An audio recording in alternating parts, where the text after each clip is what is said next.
I've watched what you do and been so impressed with the output and so impressed with the sound and the fact that you've been able to carve out a lane for yourself and been true to your sound, which is, I know, so difficult. Some people have trouble, finding the album after album after album, but you've done it. Like, I know you've been doing this for a little while, but the fact that you now have like this distinctive sound, I don't know how aware you are of that, how many meetings you have with producers and stuff going into things beforehand, the songwriting aspect of it, the things that you talk about. It's this beautiful collision of a sonic sound. I know that's redundant. The messages, songs that mean something without hitting you over the head with anything. Beautiful melodies, great vocals, the passion behind it. It's a really, really awesome collision, I think, is your sound. And I don't know, man. I know you don't want to fired up here. Pull back the curtain for all of this stuff and like give away too much of the secret sauce. But yeah, if you look back on when the kind of sound started to, when you can, like, how far back do you have to go to see the seed of it? I think, yeah, like first, I think it was just really opening up vocally. I didn't for the longest time early on. First Taste of Gone would be the song that for me just kind of started everything and realized there was something else there. And I all the time say to my producer, Matt, he was the one that really, really pushed me, still does to this day. I mean, not any song we sing in the studio is like, hey, we're going to do 2 takes or 5 takes and it's done. It's like, let's sing the whole verse 50 times. And I'm very lucky. That's also made me a better singer because of that. And yeah, I'm always just trying to cater the song towards, like, lyrically, what's the feeling of the lyric and how do we sonically, musically, cater towards those lyrics. And that's something that, I've been very, very passionate about. And then I'm just happy that the voice kind of carries over top of that. And, it kind of ties it all together. It's good, though. I mean, you must have, I'm trying to think about the idea of towards the lyrics. There's some acting involved, isn't there? And I don't mean acting like in a dishonest way. I mean, like when when an actor takes on a role and they commit to that emotion or the character, right? You got to put your heart behind it. Yeah. And you always sound like your heart is in your music. Yeah, I think it's very easy for me. When I write the songs, I've had a lot of, life experience, I like to call it, and whether that be the relationship side, which is probably the most popular side of the music. But then also now, just growing up a little bit and the other things that are going on and we've been so busy the last couple of years that now I've finally started to cut songs that I haven't, that I didn't write. And that's been the hardest challenge for me is, sitting down, listening to a song and really thinking, okay, if I was to write a song, would it be this song or does this make me feel something? As a consumer when I listen to the demo, and then that way I know that, emotionally I'm going to be excited about it to sing it every night. I was honest as I was thinking about the last question and like, you putting your heart into something. I'm happy that you said that's the hardest part. Like to find a song that you didn't write, that you can put your heart behind. I think it's so easy. By the way, I know you have people here from the business side of your life. You don't have to. No, you can just keep releasing songs that you write. Yeah, but I think it's so easy to, at least for me, like I can tell on stage watching a show, or I can tell listening to somebody, if they have multiple tracks and it's like, yeah, they really cared about this one, or they're just kind of like I think it's easy for somebody to be like, hey, Josh, I think this is a hit song. You should sing this and put it out. But I think that sometimes it just ends up not being a hit song because you just don't care. Can you tell? Really? You can listen to a song and you can be like, yeah. Knowing that artist, knowing enough about that artist, you can tell whether they kind of like... Or you just like, the character of that artist, like, or how, who they are as a person. And it's like when you hear a certain style of song, you're like, yeah, they didn't really want to, like, that's not their style. But like, somebody probably said, hey, this is a good idea, or we need to mix... You need to try something like this. And I think sometimes it's not everybody. I mean, some people are probably really, really good actors. Yeah. I would think like an acting role, to use that analogy, it might be more difficult to commit to something properly if it's not a good fit. Yeah, no, 100%. Yeah, no, it's easier to be authentic for sure. Yeah. And that's easier, obviously, and has been so far successful with you singing words that came out of your noodle. Yeah, I mean, because I've full transparency, I've wrote songs where I've, left the room and I'm like, yeah, like I can't some people are like, this is an awesome song. And I'm like, yeah, but this is not me at all. Like, you know. Songs you've written aren't you. Yeah. Well, I mean, you get into a room, right? And the hardest part is like, you know, there'll be 3-4 writers in the room total, and you get on an idea, and it's a great song. But here's the thing: is like you write the song, and you might go, hey, this is not for me, but it might be for Jordan Davis, or it might be for Thomas Rhett. Yeah. And then that's kind of when you walk out of the room and you go, okay, you know, hopefully we can get that maybe to them, because I would like a boathouse. It's well, that too, but it's not. It's not for me. No, it's just. I mean, that's the cool part about it is you know. I sometimes have a concept of an idea that I go, okay, this is how I want to write it and perceive, you know, it to be perceived. And then you get in a room with other people and they're like, well, did you think about it this way? And it, you know, it's totally different. And you walk out of the room with a totally different, you know, feel to a song that you thought was going to be one way. I like it, man. There's a certain amount of abandon. Would you say when you go into a writer's room, you kind of have to, you go in with a couple of ideas because you want to show up prepared. Yes. Obviously. Yep. But you also kind of have to let go, right? There's a certain amount of abandon, and you have to kind of let whatever's going to happen in the room take place. You can totally get in your own way. I think, I mean, we run into that sometimes, like even just, you know, with great friends and songwriters. Now, look, with being so busy, we do a lot of just like songwriting retreats where it's like 3-4 days, 8 people, and you know, we just do that to get a bunch of songs in. It's very easy to derail. I call it derailing a write, when like somebody in the room just doesn't like an idea or their vibe, and they're like, oh, I don't like this, and then next thing you know, you can like feel the energy of the room totally change, and that's when it's time usually to move on to the next one or something like that. But yeah, no, it's pretty cool. That's tough, the collaborative part of things, right? Yeah. When's the last time you just wrote a song by yourself?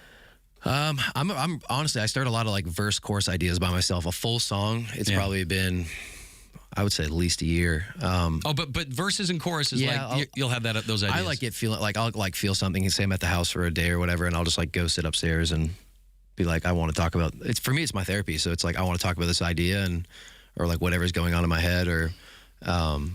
And I kind of just map something out, and then I either come back to it or I don't. I probably have more half-finished songs in my phone than I do finished songs. Well, that just like the next writer's thing that you've got. You've got like nothing but things to contribute, right? Yeah, totally. You know, which is super exciting. That's the nice part about now being like busy on the road is like you don't write as much, so you bank up all these ideas. The keys to remember how you felt in that moment, and you know, remember the concept of the idea, because then you come back and you're like, what is this title? Dude, you have no idea. Okay, so my limited experience of being in high school bands and stuff like that, I remember we used to call it lead guitar syndrome, because the lead guitar player would have this great thing, this great line, and then like he'd get so excited about it that he'd kind of get up his own whatever, and then like 8 minutes later, you can't remember the great thing that happened. Remember the great thing, yeah. Voice. I mean, we're so lucky now with like voice memos and you know, the notes app on my phone and all that. So I mean, I think I have like over 10,000 notes in my phone that have just like mostly music. It's you got to go through those every now and again, man. You're making me, my OCD's kicking in.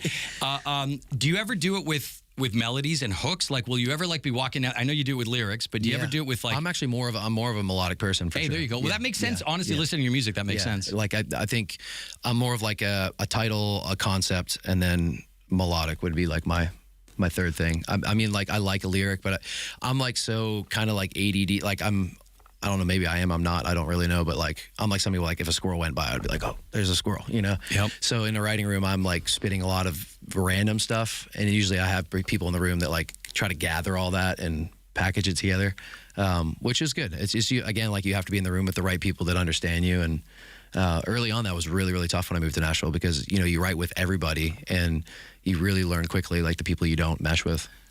Yeah, I'm just thinking about it. If you have this thing that you're really excited about maybe, and you know that there's something in it. Yeah. You know that it's got something. You get into a room with somebody that shuts it down. How do you deal with that? Yeah, I've had that. I save it. Use it the next time. Fair enough. Use it the next time. Because, I mean, honestly, that happens at least half the time.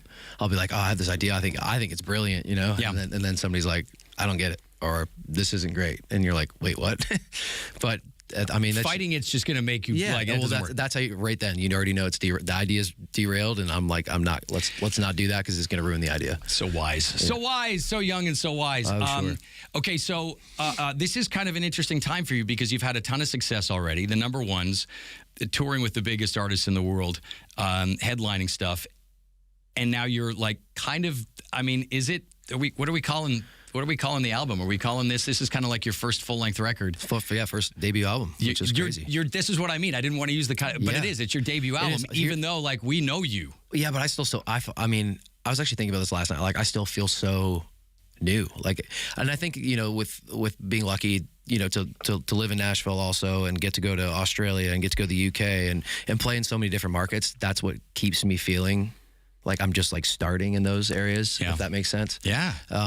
So, you know, I'm obviously so blessed to have all the support from Canada and have them behind me and get to come here and do headline shows. And we got to do stuff at the mall and sign autographs and do records. And it's just like, it's so incredible. But then it's also so humbling when you go out and you go, this is a giant world and there's a lot of places that I need to make an impression. So it does feel like my debut album. I know I've been doing this for, I don't know, 7-ish years now. Yeah. But I finally feel like now I got it figured out into 15 songs that actually make sense and take you on a journey of this is for me is like a sonic project where it's like so many different styles of stuff. And yeah, I'm really excited. I actually got like my first like life songs on the record, which I've never, it's mostly been about girls and drinking and partying or whatever that is. And finally there's some other stuff to it too. And I'm just really excited to see what people think. Life songs are good too, because those are the ones that, as a fan in the audience watching people who I know and have interviewed and whatever, and they got the hits and stuff, you see the connection that those people, because they know those songs are for them and they love digging into album cuts and stuff. So it's cool that you're putting those out. Yeah, I'm just looking forward to it. There's 2 tracks in particular that I'm just like, I'm curious on what people are going to think. And tell me about one of them. One's called Nobody from Nowhere, and that's just my story from, being from Waterdown, Burlington, Ontario, moving to Nashville. And, most people in the U.S., I always use the concept, they're like, well, they have no idea, where that is. And to me, like, I feel like I'm a nobody from nowhere. And that was kind of the concept of the song. And then the hook on the back half is like, once, things start to work and I'm very lucky to be where I'm at, it's like, who would have believed in me? And it was Nobody from Nowhere. So, it's just a cool song.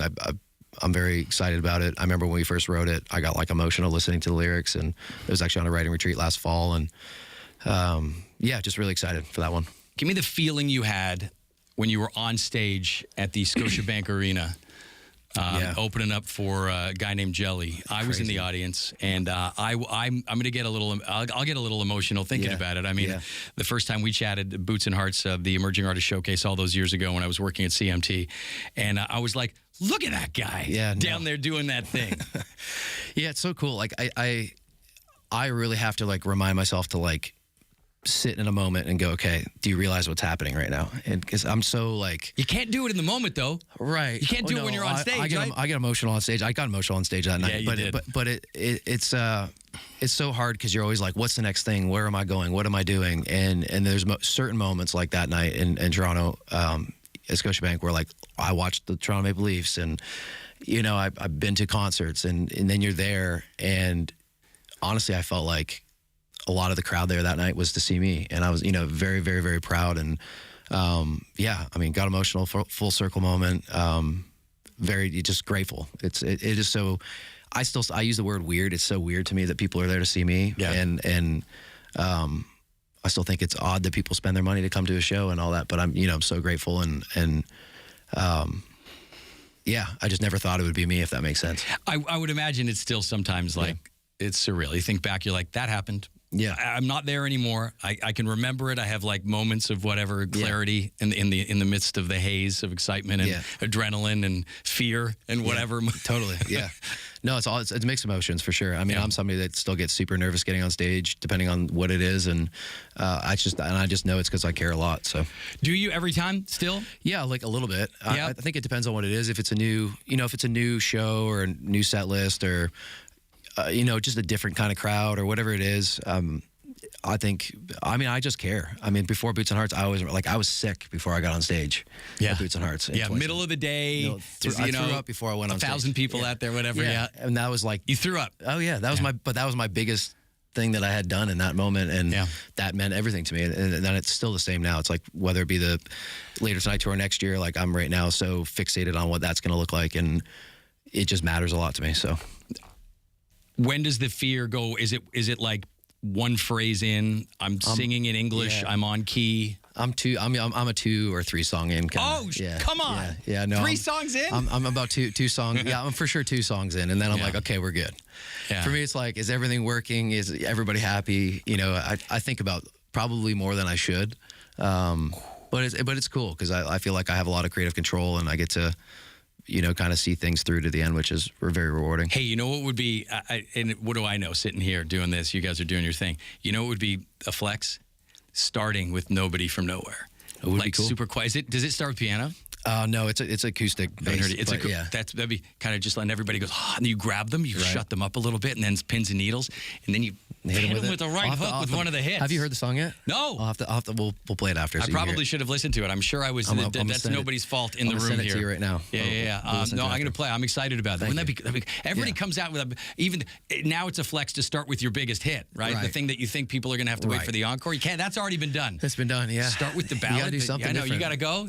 I give it 2 minutes. All she does is tell me. No, you got lots of time. I make the rules. Quickly talk about the CCMA Awards. It is to get a big, huge, giant hug from the industry and everybody just giving you 6 nominations and all that stuff for everything that's going on this year. Just talk to me a little bit about that. Yeah, always just really, really cool. And for me, it's fun to see everybody and it's reunion. And whether I win or not, it's great to be nominated. There's so many people that work hard, whether it be management or record label and booking, and that's for me what the awards are all about, is like all the other people that have done so much. I'm just lucky that I'm the face of everything. And what a face! What a face! Yeah. Look at those eyes. See. It's quite something. We'll see how we do. I mean, there's so much great talent. Canada's producing so much great music right now, and we'll see how we do. Hate how you look. Yeah. What does it mean? How fun is it to perform live? This is a banger, man. It's my favorite song right now to perform live by far. And it's like fun. It's rocking. And it kind of reminds me of like a lot of stuff I listened to growing up. And then the lyric is, the kind of like that sad, cheeky. It's like, damn, I wish I didn't kind of let her go because she looks really good now. And I think it's just a cool concept that, I know that I've run into. I've broken up with somebody and then years down the road I see them and I'm like, gosh, she looks great. And that's kind of what the song's about. Love it, man. Couldn't be happier for you. Thank you. Keep doing what you're doing. Thank you.